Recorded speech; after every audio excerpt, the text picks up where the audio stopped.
مور جتنا زیادہ خوبصورت اب ہے اس سے کئی زیادہ حسین جنت میں تھا۔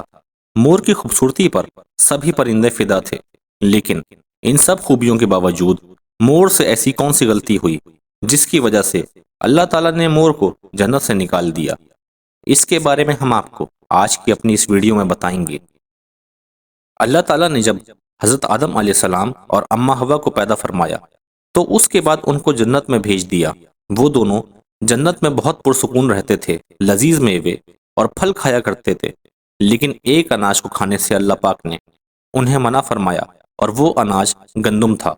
جیسا کہ قرآن پاک میں سورہ بقرہ اور سورہ طٰہٰ میں اللہ کے فرمان کا مفہوم ہے کہ اللہ تعالیٰ نے حضرت آدم علیہ السلام سے فرمایا کہ تم اپنی بیوی کے ساتھ جنت میں رہو اور جہاں سے چاہو کھاؤ پیو، لیکن اس درخت کے قریب بالکل بھی نہ جانا ورنہ تم نقصان اٹھاؤ گے، اور یہ ابلیس تمہارا اور تمہاری بیوی کا کھلا دشمن ہے، اس سے ہوشیار رہنا، کہیں ایسا نہ ہو کہ یہ تمہیں جنت سے نکلوا دے، الغرض یہاں تم عیش و آرام سے رہو گے۔ اس درخت کے حوالے سے بہت بحث موجود ہے، لیکن اللہ پاک نے اس درخت کا نام تعین نہیں فرمایا، چونکہ شیطان حضرت آدم علیہ السلام کی وجہ سے جنت سے نکالا جا چکا تھا۔ اسی وجہ سے شیطان کی حضرت آدم علیہ السلام سے دشمنی ہو گئی تھی۔ شیطان یہ چاہتا تھا کہ وہ کسی بھی طرح حضرت آدم علیہ السلام کو جنت سے نکال دے اور ساتھ میں اماں حوا کو بھی جنت سے نکال دے۔ جب شیطان کو یہ خبر ہوئی کہ حضرت آدم علیہ السلام کو تمام میوے کھانے کی اجازت ہے لیکن گندم کھانے کی اجازت نہیں، تو انتقام کی آگ دل میں لیے جنت کے دروازے کے پاس بیٹھ گیا اور 300 سال تک وہاں بیٹھا رہا کہ کوئی جنت کے دروازے سے باہر آئے اور شیطان اس سے بات کر سکے۔ ایک دن اچانک مور جنت سے باہر آ گیا۔ شیطان اس کو دیکھ کر بہت خوش ہو گیا اور شیطان نے پوچھا، اے خوبصورت پرندے، تم کون ہو؟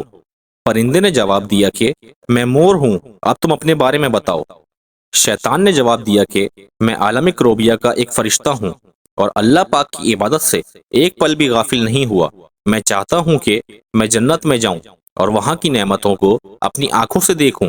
شیطان نے مور سے کہا کہ تم مجھے جنت کے اندر لے جاؤ، میں تمہیں 3 ایسی باتیں بتاؤں گا جس سے تمہیں اپنی زندگی حاصل ہو جائے گی، تمہیں بڑھاپا اور بیماری نہیں آئے گی اور تم ہمیشہ جنت میں رہو گے۔ شیطان کی باتیں سن کر مور لالچ میں آ کر بولا، مجھ میں تو اتنی طاقت نہیں کہ میں تمہیں جنت کے اندر لے جاؤں، لیکن ایک سانپ میرا دوست ہے، وہ شاید تمہاری مدد کرے۔ یہ کہہ کر مور سانپ کے پاس آیا اور اس کو ساری بات بتائی۔ سانپ بھی شیطان کی باتوں سے بہت خوش ہو گیا اور پھر شیطان کو اپنے منہ میں چھپا کر جنت میں داخل ہو گیا، اور یوں شیطان اپنی چال میں کامیاب ہو گیا۔ جنت کے تمام نگہبانوں کو یہ معلوم تھا کہ شیطان یہ چال چل رہا ہے اور جنت میں داخل ہو چکا ہے۔ فرشتے شیطان کو جنت سے نکالنے لگے، تب اللہ پاک کا حکم ہوا کہ اس کو ابھی جنت میں رہنے دیا جائے، اور وہ فرشتے اللہ کے حکم سے رک گئے۔ شاید یہ حضرت آدم علیہ السلام کا امتحان تھا۔ شیطان حضرت آدم علیہ السلام اور اماں حوا کے پاس جا کر اپنی محبت کا اظہار کرنے لگا، اور وہ دونوں شیطان کو نہ پہچان سکے کیونکہ ماضی کے مقابلے میں شیطان کی شکل تبدیل ہو چکی تھی۔ شیطان کہنے لگا، میں چاہتا ہوں کہ آپ دونوں جنت میں ہمیشہ اسی طرح زندگی گزاریں اور ہمیشہ خوش رہیں۔ حضرت آدم علیہ السلام اس کی بات بہت غور سے سننے لگے۔ شیطان نے کہا، اگر آپ میری بات مان جائیں تو آپ کو جنت کی تمام سہولتیں مل جائیں گی۔ حضرت آدم علیہ السلام شیطان کی باتوں میں آ کر کہنے لگے کہ یہ کس طرح ممکن ہے؟ شیطان کہنے لگا، اگر ایک گندم کا دانہ آپ دونوں چکھ لیں تو آپ دونوں جنت میں ہمیشہ کے لیے رہیں گے۔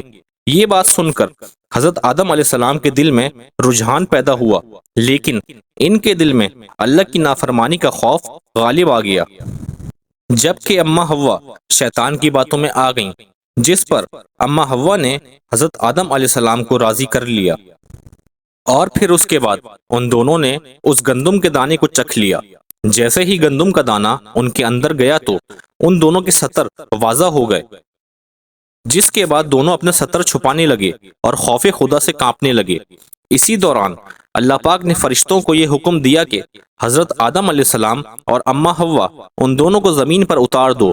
انہوں نے میرے حکم کی نافرمانی کی ہے۔ حضرت آدم علیہ السلام کو سری لنکا کے قریب نیچے زمین پر بھیج دیا، جبکہ اماں حوا کو جدہ کی سرزمین پر اتارا گیا۔ جن خوبصورت پیروں سے چل کر مور شیطان کو جنت کے اندر لایا تھا، وہی خوبصورت پاؤں اللہ پاک نے مور سے چھین لیے، اور اس طرح مور کو یہ سزا دی گئی۔ سانپ جو اپنے منہ میں شیطان کو چھپا کر لایا تھا، اس کے منہ کی خوبصورت خوشبو کو چھین کر اس میں زہر ڈال دیا گیا، اور پھر مور کے ساتھ ساتھ سانپ کو بھی جنت سے نکال دیا گیا۔